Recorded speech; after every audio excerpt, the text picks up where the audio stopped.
jechuudhaani akkasuma egaa miti chaanal laayik gochuudhaan jaalachuu keessan eebsuu dagatiin jechuun barbaada. Akkasumas immoo yaada qabdanillee komentii na barreessaa jechuun barbaada gabaabumatti. Egaa waliifis dabarsaa share waliif godhaayi wantoota baay'ee miti chaanal argachuu dandeessu jechuudha. Ogummaa adda addaallee kanneen akka daanteelii hojjechuu akkasuma hababaallee hojjechuuti warri barbaadanii jechuudha. Gaafa nama daandii keessa hojjetu baay'ee keessaa namni kan wajjin egaa wantoota yeroo boqonnaa keenyaa keessatti wantoota nu fayyadan wantoota boru itti gargaaramuu dandeenyu yoo barannee nu fayyada jechuudha. Kanaafiyyuu wanta baay'ee argachuu dandeessu jechuun barbaada. Barnoota afaan Oromooillee irraa argattu jechuutiin barbaada gabaabumatti. Egaa har'a maaliin qabadde dhufeetanii kanaan dura tamariirraa yookaan immoo asheeta tamariisaa irraa xabbisiin jedhu kalaalisiin jedhu jechuudha maqaan isaa. Akkamittiin isarraati akka birsii yookiin immoo xeenee hojjetachuu dandeenyu isinitti himeetan ture jechuudha. Har'a immoo kanan isinitti himu egaan beektu yaa biyya hambaa keessatti hin argamu. Ani immoo argadheetoo hojjetadheera isin jechuuf ani malee biyya keenya keessatti sirriitti hin beekna jechuudha hojjechuu isaa hundi keenya. Kanaaf egaan immoo garbuu argadhee garbuu irraati xeenee bareedaa tokko hojjetadhee jira jechuudha. Fedhii isaa dhabamu immoo daakuu isaa hin dhabamu. Daakuu isaa immoo bifa hunkurootiin hojjechuun hin danda'ama. Ani garuu dheedhiin isaa garbuun waan jiruufan dheedhii isaa irraati bifa ashaarootiin hojjedhe jechuudha. Isin immoo dheedhii isaa yoo jiraate qamadii yoo ta'e garuu garbuutu irra caala garuu fakkeeffachuudhaaf jechuudha. Wanti biyya fakkeeffachuu fi qamadii irraas hojjetattanii hin taane jechuudha. Garuu amma garbuun hin ga'u malee akkasuma hunkuroo irraas daakuu isaa hunkurtanii hunkuroo irraallee hojjetachuuti dandeessu jechuudha. Ani garuu garbuu ashaaroo isaa irraati kun akka ittiin hojjechuu danda'eetan jira jechuudha. Baay'ee tokkodha kan inni mi'aawu. Guyyaa tokko qofatti hojjetanii ganama ashaaroo isaa ashaaree xumuree galgala isaatti immoo baay'ee sanaateera jechuudha. Maaliif akka danfuus godhachuu dandeessu akka hin danfines daftanii itti fayyadamuu dandeessu jechuudha. Bakki keenya baay'ee noo'a waan ta'eef jechuudha.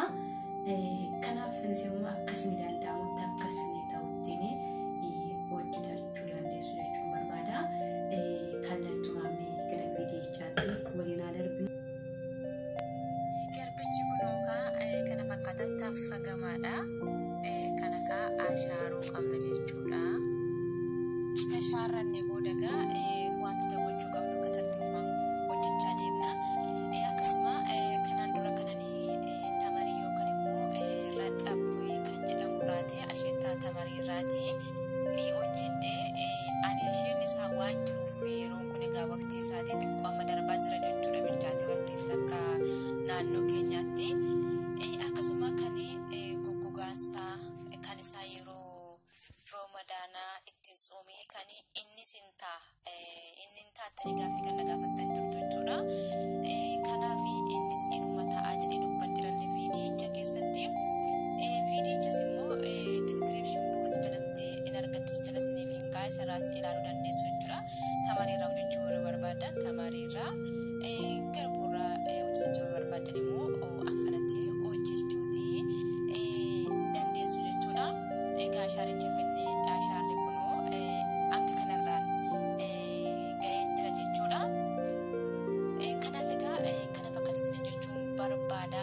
Waa'ee tamarii irratti description box jala argachuu dandeessu amma dandeemuudhaan isiniin jedha. Kanaaf ergaa ashaaranneetoo xumurree booddee gara malees gubuun nurra hin jiraatu, gara malees addeessuun nurra hin jiraatu.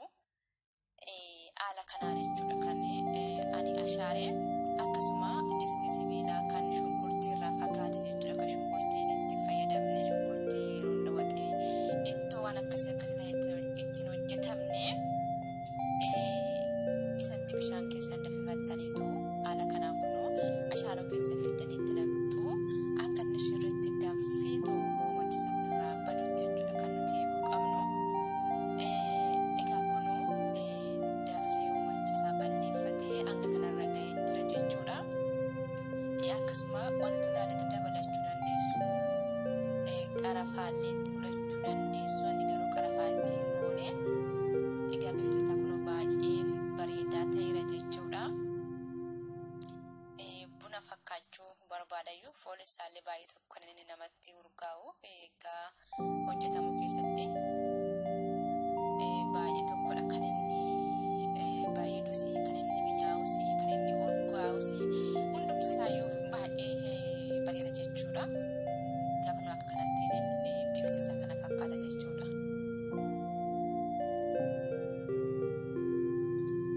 Egaa daffisnee xumurree booddee immoo wanti nuti gochuu qabnu egaa wafiitiidhaan yookaan gingilchaadhaan qarraruu qabna jechuudha. Gargar baasuu qabna midhaan isaa fi bishaan isaa. Sanii booda qodaa qadaada qabutti finnee akka nu danfisuuf sukkaara xiqqoo itti godhanna jechuudha. Ani sukkaara baay'ee ittiin goone akkasuma irra caalaan dammaan irra caala dammas itti godhachuu dandeessu. Ani garuu sukkaara xiqqeessee itti godhadhe jechuudha akkanaa danfisuuf. Sukkaara itti xiqqeeffachuus dandeessu itti baay'ifachuus dandeessu akka jaalattanitti garuu sukkaara baay'achuun gaarummaa hin qabu jechuudha. Akka nu danfuuf akka kanattiin sochoofannee qadaanneetu achi keenya egaa guyyaa tokko qofanatti fudhate kanaanii kun hoogganamaa hojjedhee galgalatti birzii dhugamu ta'e jechuudha. Sanii booda kun hanga kanarraanii ga'ee ergasii booddee loomii itti godhachuu dandeessu. Akkasuma burtukaanallee itti godhuu dandeessu. Ani garuu loomii itti godhadhee akkasitti xumuramee dhugaatii fi qophii ta'eera jechuudha. Reedii ta'ee jira jechuudha. Dhugaatii fi kana fakkaata waan daawwattaniif waan irraa barattaniif waan hojjetattaniif baay'ee galatoomaa deemuudhaanii.